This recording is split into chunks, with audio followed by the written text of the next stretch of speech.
This is the Shed Knives SkurLite. The SkurLite, a cool little everyday carry neck knife, or in my case, drop in the pocket knife by Jack Billings and Shed Knives. Jack has been making knives for about 5-6 years now, and he's out of Delaware. He's a young man who has learned a lot about knife making and about business and about growing his business, and he's been doing some really exciting stuff. He came on the show within the last year, and that was the second time he came on, and he's made a lot of changes since he first started.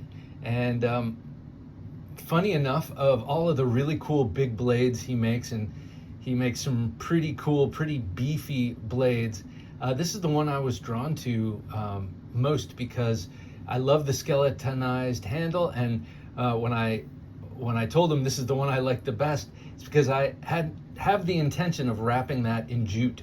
I love jute wrapped handles, and a little knife like this is perfect little utility knife to wrap like that and drop in the pocket. It's a nice little chunk of 154 cm blade steel with a super nice hollow grind. Look at that hollow grind. And it comes to a wickedly sharp edge. And he sends in the box, here's the box, a spec sheet and a sticker, but also a heat treat certificate. This is important for Jack because his heat treating has really become something that he takes pride in. He wasn't doing heat treating when he first started, and he was selling pretty damn robust knives, I gotta say, because he sent me a couple and I tested them, the way I test, which is basically batoning and stabbing wood. And I'm sure there are some things you can do that push knives much further than that, but those knives did really well, even in an unheat treated state. But we all know that that's not tenable for a knife maker. And so he changed his ways and started heat treating, or evolved his ways, I guess I should say.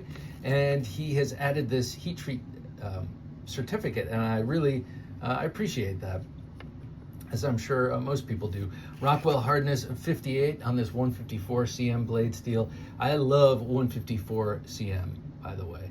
Nice little scalpel, but super, super tough and thick. So maybe scalpel is not exactly the right word, but this knife is begging to be used like this. If you are the type who does a lot of pull cutting and put your finger on the blade like this, butted up in the palm, this is perfect. That curve right there fits really nicely into the hand, and of course, the way that clip is angled on this tiny little clip point blade, it's perfect for that kind of a draw cut.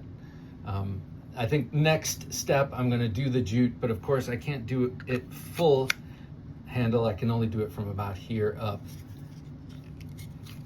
Got a great little Kydex sheath, by the way, a pancake style sheath. This will lay flat as a neck knife on the chest, and actually has a small enough footprint that it's not a bad neck carry, but I'm just not too into neck carry these days.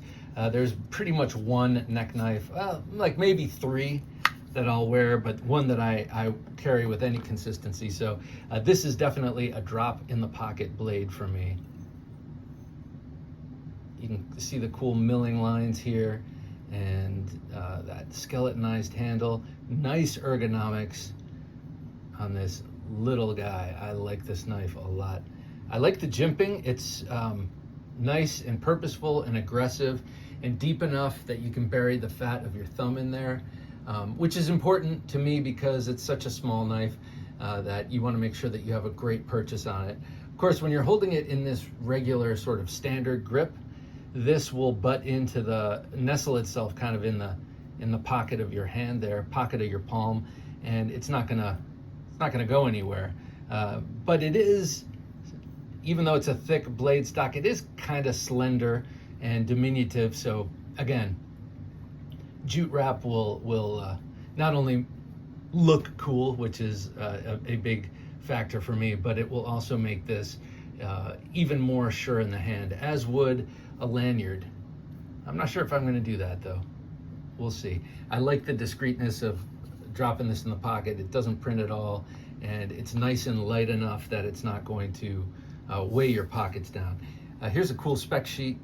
Made in Delaware. I was just in Delaware not that long ago, and damn it, I didn't have a chance to go visit. I'd love to see his new shop. He's got a great new shop.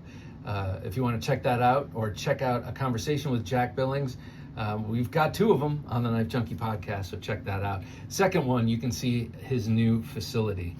Overall length 4.75, blade length 2.125 inches, so small. And you can see all the rest right here. What did I want to? 154 hollow, 58 Rockwell hardness, handle material hollow. I guess that just means because it's cut out there. Black Kydex lanyard hole. Definitely a cool little knife. I think you should check it out. You should check out the rest of Jack's offerings. If you are into the outdoors and into robust fixed blade knives, definitely go check him out. But I gotta say, if you like little drop in pocket knives or neck knives, definitely check out the SkurLite. It is nice and light. It is nice and small, but you're gonna get a lot of work done with that little blade. A lot of work that's appropriate for a knife this size, but I find that hollow grind to be very gratifying to look at and to and to touch. Yes, I'm a knife toucher. We talked about that on Thursday Night Knives. Super wicked sharp edge, and let's see, in a reverse grip, maybe not as much in a reverse grip because I don't have a place to put the thumb. But why would I need this in a reverse grip? It's so small. So there you go. Check out Shed Knives. He started out in a shed, and now he's in a much bigger, nicer facility, but hence the name Shed Knives. Check out the heat treatment and everything else that comes with it. This is the SkurLite from Shed Knives. Thanks for watching.